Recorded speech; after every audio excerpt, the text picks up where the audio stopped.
Oduuteenya jalqabaatiin Ministeerri muummee Abiyyi nagaa biyyattii buusuu fi biyyattii jijjiiruudhaaf hirriba malee hojjechaa jiraachuu ministeerri nageenyaa Itoophiyaa beeksisan. Gama biraatiin pireዝdaantii mootummaa naannoo Oromiyaa obbo Shimallis Abdiisaa immoo dhimma hawaasa Gujiitii fi hawaasa Gaamoo irrattis dubbii jabaa dubbatan. Qondaaltonni olaanoon mootummaa marii hawaasa waliin gaggeessaa jiru jedhame. Gabaasa bal'aa qabna. Oduu biraatiin gaazexeessaan Asham TV dhiira akka isaa waliin ciisuudhaaf yaale hidhaan umrii guutuu itti murtaa'uu danda'a jedhame. Faallaa amantaatii fi heeraa haala ta'een tibbana gaazexeessaa beekamaan biyyattii walqunnamtiidhaaf dhiira akka isaa barbaadu hordofee erga ijoo dubbii ta'e booda abboottiin alangaa dhimma kanarratti yaada laataniiru. Gabaasa guutuu dhageessu. Oduu teenyaa xumuraatiin Israa'el haleellaa bifa haarawaan banteen qondaala olaanaa Hamaas ajjeesuu ibsite. Israa'el erga waliigaltee nageenyaa mallatteessite maaliif cabsuu filatte? Bal'inaan dhageessuu akkam jirtu daawwattootaaf hordoftoota aanolee Global Media. Oduu odeeffannoo keenya guyyaarraa tokko jennee jalqabneeti jirra. Odeeffannoo keenya ijoo isaa madaggeessan guutuu isaa isin biraan geenya. Haga xumuraa sagantaa keenyaatti dhaggeeffachuun yaada qabdan gara koomentiitiin nuuf barreessaa. Viidiyoon keenya namoota hedduu biraa akka dhaqqabuuf immoo laayik, sheer, sabskiraayib godhuun dagatinaa isiniin jenna. Kallattumaaniin gara gabaasa bal'aatti isin qajeelcha.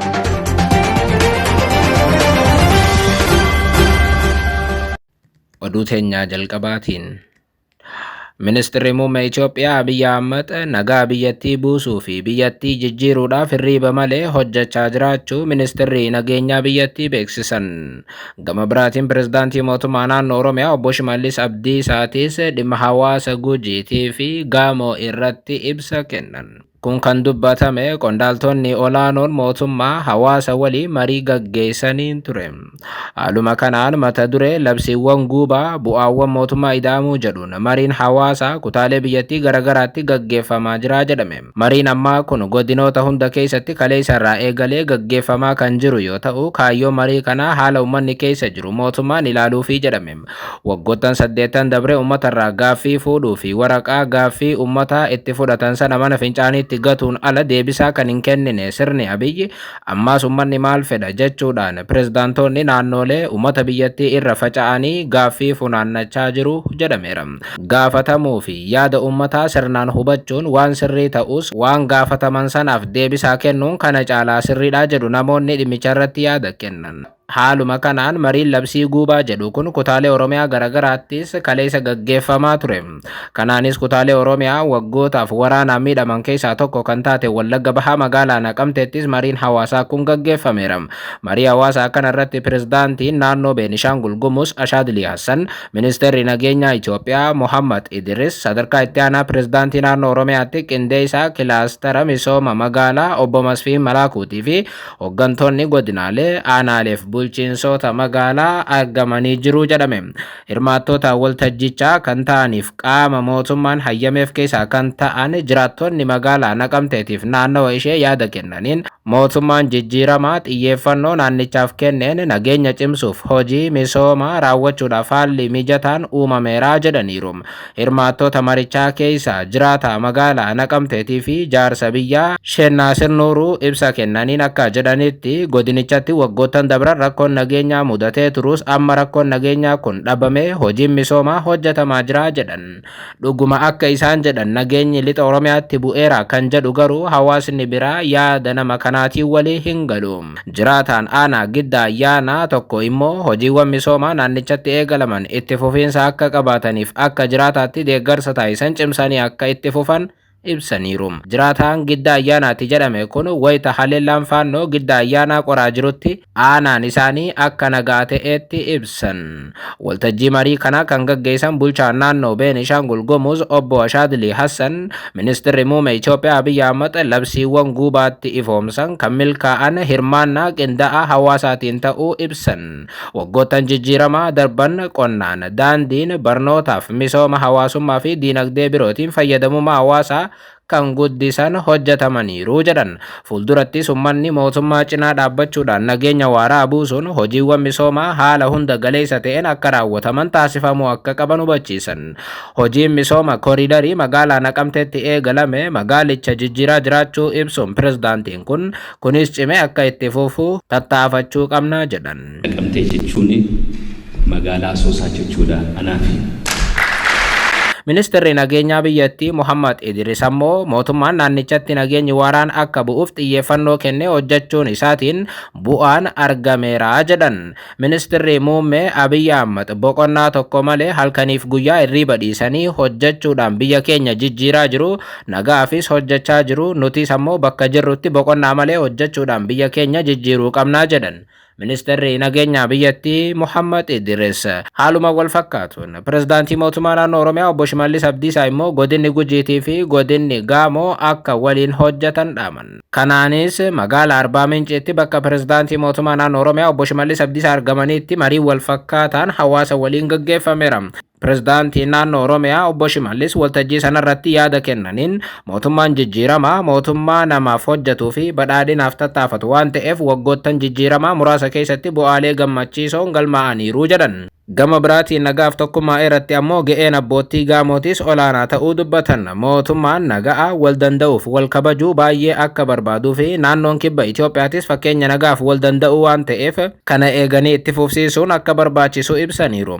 Godinni Gujii lixaatii fi zooniin Gaamoo waliin mari'achuudhaan furmaata barbaaduun itti gaafatamummaadhaan akka hojjetan kaasanii nageenya paarkichaa naannoo kana jiru eeguudhaan bu'aan isaa kan waloo waan ta'eef uummattoonni lamaan wal gargaaruudhaan jijjiiramni akka dhufu abdii qabnaa jedhan Shimallis Abdiisaa.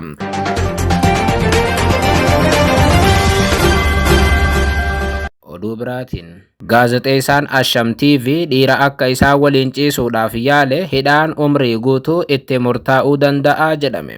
Faallaa amantaatii fi heera biyyattii haala ta'een tibbana gaazexeessaa beekamaan biyyattii walqunnamtii saalaatiif dhiira akka isaa barbaaduun erga ijoo dubbii ta'e booda abbootiin alangaa dhimma kanarratti yaada kennaniiru. Itoophiyaan biyyoota saalqunnamtii namoota saala wal fakkaataa qaban jidduutti raawwatamu dhoorkaa itti ta'e keessaa tokko ture. Dhimma jaalalaa, gaa'ilaa akkasumas ammoo saalqunnamtii namoota saala wal fakkaataa qaban jidduutti raawwatamus yeroo garagaraatti biyyattiitti ijoo dubbii miidiyaalee hawaasaa yeroo ta'an ni mul'atam. Tibba kanaas dhimmichi namoota dhuunfaatiin wal qabsiifamee bal'inaan qoodamuun ni yaadatama.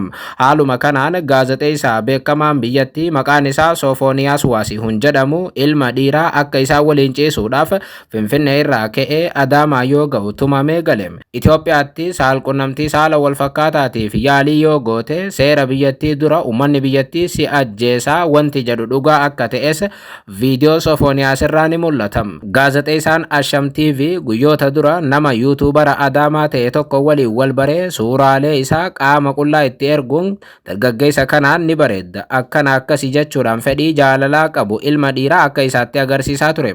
Hordofaa amantaa kiristaanaa ortodoksii kan ta'ee fi yuutuubii irratti kan beekamu dargaggeessi Adaamaa kunis akkuma nama waan akkasii jaallatuu fakkeessuudhaan gaazexeessaa kanatti haasawee gara Adaamaa akka dhaqu taasise. Dargaggeessi yuutuubarii ta'e kun namoota hiriyaa isaa ta'an Adaamaatti walitti qabuun gaazexeessaa dhiira akka isaa faana waliin waan baalagee dalaguudhaaf dhufe kana qabanii xiqqoo waqaxuun gadhiisaniiru. Kana qofa utuu hin taane badii isaa kanas tartiibaan qopheessee yuutuubarri kun yuutuubii isaa irratti gadhiiseera. Hundaas ragaadhaan deeggareera. Dhimma kana irratti dhaabbanni TV Asham ibsa baaseen taateen kun dhugaa ta'uu mirkaneesse. Asham TV'n gaazexeessaa isaa kana dubbisee taatee uumame irratti gaaffii yoo dhiyeessuuf gaazexeessaan kun ammoo amma cabala galeera deebii jedhu qofa akka laateef miidiyaan kun hubachiiseera. Kunis balleesseera amma of sirreessuufiin cabala galee jedha gaazexeessaan kun. Dubbii gaazexeessaa kanaa hordofee Asham TV'n guutummaatti cufameera. Ijoo dubbiitti yoo deebiru immoo gocha qaaneessaa amantaa fi aadaa biyyattii hin ibsine kana kan raawwatan Soofooniyaas qabameera kan jedhu yoo ta'u haga ammaa to'atamuu isaa ragaan agarsiisu hin jiru. Haa ta'u malee dargaggeessi yuutuubarii ta'eef Adaamaa jiraatu kan iccitii gaazexeessaa kanaa baasee to'atameera. Garuu seerri yakkaa Itoophiyaa waa'ee saalqunnamtii saala wal fakkaataa maal jedha kan jedhu waliin haa ilaallu. Aadam Usmaan waajjira abbaa alangaa godina Baaleetti abbaa adeemsa yakkoota adda addaa yommuu ta'an yakki middiisaa yookaan saalqunnamtiin namoota saala wal fakkaataa jidduutti raawwatamu gocha hanga hidhaa umrii guutuu adabsiisuu danda'udha jedhan. Yookaan ammoo gaazexeessaan tibbana waan kanarratti bobba'ee hidhaa umrii guutuu itti murtaa'uu malaa jedhan. Oduu teenyaa xumuraatiin Israa'el aleellaa bifa haarawaan banteen qondaala olaanaa Hamaas ajjeesuu ibsite. qondaalli Hamaas ajjeefame kun Raahid Saad jedhama. Raahid Gaazaatti garee humna waraanaa Hamaas kan Qassam jedhamu keessatti hoogganaa oomisha meeshaalee waraanaati. Waraanni Israa'elii fi dhaabbanni tikaa Israa'el Shimbeet jedhamu ibsa waloo baasan keessatti ture. Qondaala kana ajjeesuu kan ibsan Raahid Saad damee waraanaa Hamaas keessatti nama baay'ee beekamoo keessaa tokko yoo ta'u, haleellaa Hamaas onkololeessa 2023 raawwate hoogganeeraa jedhamee amanama. Dubbii himaan garee ittisa siviilii Hamaas Mahamud Basal haleellaa xiyyaaraa Israa'el sanaan namoota 4tu ajjeefame jedhan. Namoonni bakka haleellaan xiyyaaraa itti raawwatame sana bira darbaa turan danuun ammoo madaa'aniiru. Gaazaatti qondaalli Hamaas tokko BBCtti akka himanitti haleellaan kun gargaaraa Saadii fi qondaalli sadarkaa gadi aanaa kan biraa Abu Imaad Allaban jedhamus ajjeefameeraa jedhu. Raahid Saad miseensa mana maree waraanaa hooggansa Hamaas miseensota 5 qabu kan haarawa erga dhukaasni onkololeessa keessa dhaabbatee hundeeffame ta'uutu amanama. Israa'el yeroo hedduu isa ajjeesuudhaaf yaaltetti. Yaalii baay'ee beekamaa ta'e keessaa tokko bitooteessa bara 2024tti duula tasaa Israa'el magaalaa Gaazaa keessatti raawwatte yoo ta'u, humnoonni Israa'el isa hidhuudhaaf yookiin ajjeesuu akka barbaadan himameera. Maddeen yeroo sana akka jedhanitti Raahid Saad gamoo Israa'el irratti xiyyeeffate keessa ture. Garuu sakatta'iinsa gaggeeffamu yeroo muraasa dura miliquu danda'eera. Yeroo dheeraadhaaf Israa'el qondaaltota Hamaas ajjeesuuf baay'ee barbaaddu keessaa tokko yoo ta'u, yaaliin Israa'el isa ajjeesuuf goote waggoota 20 ol fudhateera. Haleellaan xiyyaaraa sanbata dabre kun Gaazaa bakka Filisxeemonni to'atan keessatti raawwate.